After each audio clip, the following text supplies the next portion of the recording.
Hello বন্ধুরা, আজকে আমি আপনাদেরকে মোবাইল ফোনের এমন কিছু সেটিংস দেখাবো যেগুলি সবারই জানা দরকার। তাই ভিডিওটি স্কিপ না করে সম্পূর্ণ দেখার চেষ্টা করবেন, কারণ এই ভিডিওতে রয়েছে মোবাইল ফোনের কিছু গুরুত্বপূর্ণ সেটিংস। তাহলে আমাদের প্রথম যে সেটিংস রয়েছে, নাম্বার 1 সেটিং হলো আপনার মোবাইলের যে সেটিংস রয়েছে সেই সেটিংসটি ওপেন করে নিন।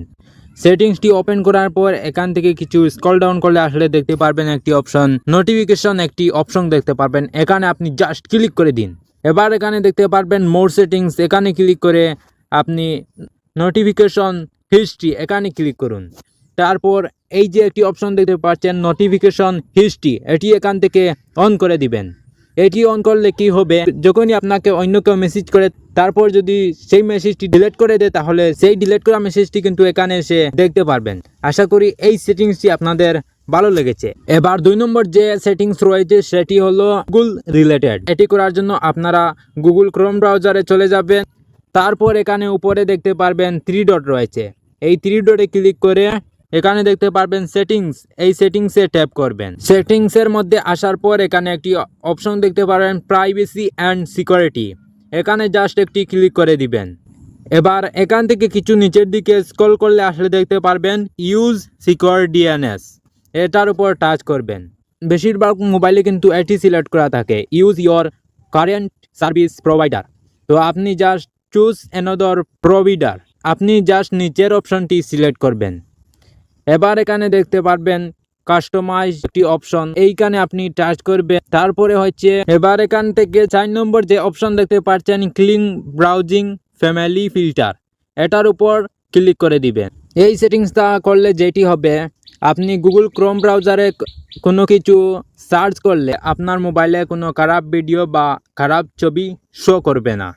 এখন দেখাবো 3 নম্বর সেটিংস। 3 নম্বর যে সেটিংস রয়েছে সেটিও গুগল ক্রোম রিলেটেড।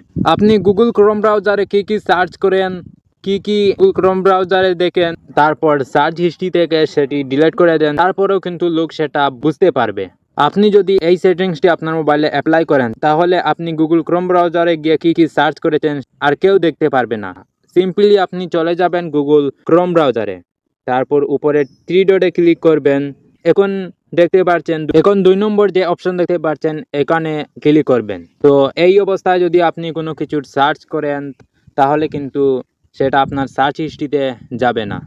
তারপর আপনার কাজ শেষ হলে উপরে ট্যাপ করে এটা থেকে বেরিয়ে আসবেন। এখন নম্বর যে সেটিংস দেখাবো, আমরা যারা কিনে এমবি ব্যবহার করি তাদের জন্য খুবই গুরুত্বপূর্ণ। অনেক সময় দেখা যায় কিছুক্ষণ আগে আমরা ডাটা কিনেছিলাম কিন্তু আপনি ফেসবুক ইউজ করেননি, ইউটিউব ইউজ করেননি, তারপরও কিন্তু আপনার 100-200 এমবি কেটে নিয়েছে। তো এর কারণ হলো যে সকল অ্যাপ্লিকেশন ব্যাকগ্রাউন্ড ডাটা ইউজ করে সেই সকল অ্যাপ্লিকেশন আপনার ডাটা কেটে নিয়েছে। তো এই কাজটি খুব সহজ। তো আপনি যে অ্যাপ্লিকেশনটি ব্যাকগ্রাউন্ড ডাটা বন্ধ করতে চান সেই অ্যাপ্লিকেশনটির উপর 2 সেকেন্ড চাপ মেরে ধরবেন। তারপর এখান থেকে দেখতে পারবেন অ্যাপ ইনফো, এখানে আপনি ক্লিক করবেন। এবার আপনারা এখান থেকে ডাটা ইউজার্স এখানে ক্লিক করবেন। তারপর এখানে দেখতে পাচ্ছেন ব্যাকগ্রাউন্ড ডাটা, তো আপনার ক্ষেত্রে এটি অন থাকতে পারে, আমি আগে অফ করে রেখেছি। তো আপনার ক্ষেত্রে যদি অন থাকে তাহলে এখান থেকে এটি অফ করে নেবেন। তেমনিভাবে আপনারা অপ্রয়োজনীয় অ্যাপ্লিকেশনটির ব্যাকগ্রাউন্ড ডাটা অফ করে রাখবেন, এতে করে আপনার মোবাইলের ডাটা অনেকটা মুক্তি পাবে। এবার যে সেটিংস দেখাবো সেই সেটিংসটি আপনার মোবাইল ডাটার জন্য খুবই গুরুত্বপূর্ণ। তাই এই সেটিংসটি দেখার আগে যারা ভিডিওতে এখনো একটি লাইক করোনি তারা একটি লাইক করে দিন, আর চ্যানেলটি যদি সাবস্ক্রাইব করা না থাকে তাহলে সাবস্ক্রাইব করে রাখুন। এই সেটিংস করার জন্য আপনারা আপনার মোবাইলের গুগল প্লে স্টোরটি ওপেন করে নেবেন। গুগল প্লে স্টোর ওপেন করার পর উপরে প্রোফাইলে ক্লিক করবেন। এবার এখানে নিচে চলে আসলে দেখতে পারবেন সেটিংস, এই সেটিংসের উপর ক্লিক করবেন। এখানে একটি অপশন দেখতে পাচ্ছেন নেটওয়ার্ক প্রেফারেন্সেস, এখানে ক্লিক করবেন। এখানে ক্লিক করার সাথে সাথে আরও কিছু অপশন আপনাদের কাছে চলে আসবে। তো আপনি এখান থেকে 4 নম্বর যে অপশন দেখতে পাচ্ছেন অটো আপডেট অ্যাপস, এটার উপর আপনি জাস্ট একটি ক্লিক করে দিবেন। আপনার ক্ষেত্রে উপরের যে কোনো একটি সিলেক্ট করা থাকতে পারে। তো আপনি সবার নিচে যে অপশন দেখতে পাচ্ছেন ডোন্ট অটো আপডেট অ্যাপস, তো আপনি এটা সিলেক্ট করে নেবেন।